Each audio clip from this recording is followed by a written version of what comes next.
जैसा कि हम जानते हैं कि स्टैंडर्ड इथरनेट जो है उसकी कैटेगरीज जो है डिफाइन की गई है कि किस तरीके से कौन सी केबल यूज की गई है कनेक्शन के लिए, किस तरीके के कनेक्टर्स लगे हैं, किस तरीके की सिग्नलिंग यूज हो रही है। उसके हिसाब से हमने एक पहला 10 बेस 5 थिक इथरनेट देखा। उसका दूसरा एक वर्जन है, उसे हम कहेंगे 10 बेस 2। ये 10 बेस 2 में स्टिल पहली जो फर्स्ट 2 बिट्स हैं वो रिप्रेजेंट कर रही है कि स्पीड जो है 10 Mbps की है, डेटा रेट जो है 10 Mbps का है। ये बेस स्पेसिफाई कर रहा है कि यहाँ पर base band digital signalling use हो रही है। और लास्ट में ये जो 2 है, यहाँ पे जो ये 2 है वो अप्रोक्सीमेटली लिखा हुआ है, अप्रोक्स, क्योंकि जो बेसिकली जो लेंथ डिफाइन करता है वो ये नंबर होता है। जैसे कि 10 बेस 5 में वो 500 मीटर्स के लिए 5 स्पेसिफाई किया गया था। यहाँ 10 बेस 2 में ये 2 जो है 200 मीटर स्पेसिफाई करता है, which is approximately, but actual जो लेंथ है लैन की वो 185 मीटर है। So this 10 base 2 which is actually 185 metre length, जिसको अप्रोक्सीमेटली 2 से रिप्रेजेंट किया गया है। And then comes the most important thing.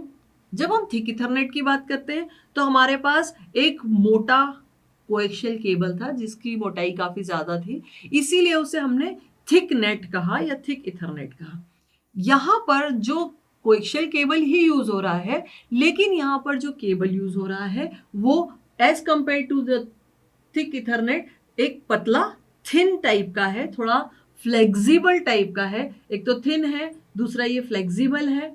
और थिन और फ्लेक्सिबल होने की वजह से लाइटर भी है, फ्लेक्सिबल भी है, थिन भी है। और इसका जो कोड है वो है RG58 कोएक्शियल केबल, ये इसका स्टैंडर्ड कोड है। इससे पहचानी जाती है कोई भी कोएक्शियल केबल या केबल। तो ये कैसा है, फ्लेक्सिबल है। तो ये एडवांटेज है इसका कि ये लाइटर है, इंस्टॉलेशन बहुत आसान हो जाता है। और साथ ही साथ ये थिन इथरनेट है जिसकी कॉस्ट, क्योंकि एज कम्पेयर टू 10 बेस 5 ये इनएक्सपेंसिव है। और क्यों इनएक्सपेंसिव है, क्योंकि इसमें जो केबल यूज की गई है वो थिन है, वो उसका इंस्टॉलेशन चार्ज कम है क्योंकि वो फ्लेक्सिबल है, लाइटर केबल है।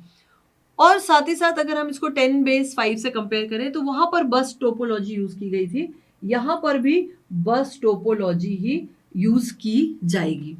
यहाँ पर जैसे कि हम पहले ही बात कर चुके हैं कि जो रेंज है वो 185 मीटर ही रखी गई है। वो 185 मीटर होने का एक स्पेसिफिक कारण है कि जो टाइप ऑफ केबल है, थिन जो केबल यूज किया गया है, उसमें usually high level of attenuation होता है।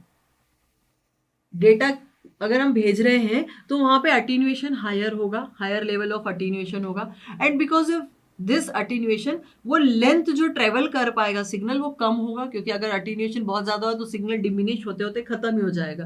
तो इसकी वजह से यहाँ पर जो है लेंथ की जो रेंज है वो थोड़ी कम है, 185 मीटर है। अगर लेंथ इसकी कंप्लीट 185 मीटर है और ये फ्लेक्सिबल है, जो कि मैं दिखा रही हूँ ऐसे मूव करके, तो अगर ये केबल एंड्स है और ये फ्लेक्सिबल वायर है और इसकी लेंथ 185 मीटर है, तो नेचुरल है अगर 500 मीटर से कंपेयर करें तो यहाँ पे अटैच होने वाले जो स्टेशंस हैं उनका भी जो नंबर रहेगा वो क्या रहेगा, कम रहेगा। तो नंबर ऑफ स्टेशंस वहाँ पर 200 नंबर ऑफ स्टेशंस हम अकोमोडेट कर सकते थे, यहाँ पर उतने अकोमोडेट नहीं कर सकते अगर हम वही पैरामीटर ले कि 2.5 मीटर का गैप लेंगे तो।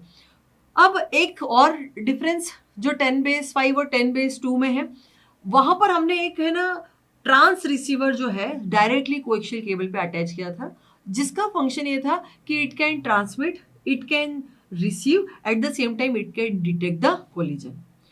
अब हमें पहले से पता है कि this is not possible on this, ये जो थिन आपकी लाइन है उस पर हम ट्रांस रिसीवर अटैच नहीं कर सकते। सो हम क्या करेंगे, यहां पर जो NIC है जो कि हमारा नेटवर्क इंटरफेस कार्ड है, उसी नेटवर्क इंटरफेस कार्ड में हम इस ट्रांस रिसीवर को प्लेस कर देते हैं। It means every NIC of each station will consist of trans receiver. The functions of trans receiver is same, transmitting, receiving and also checking the voltage on the link. यहाँ link या line पे जो voltage है वो आपको check करते रहना है। ये तो काम जो ट्रांस रिसीवर का था वहाँ यहाँ पर भी है, वो फ्रेम ट्रांसमिट करेगा, रिसीव करेगा और कोलिजन को डिटेक्ट करेगा।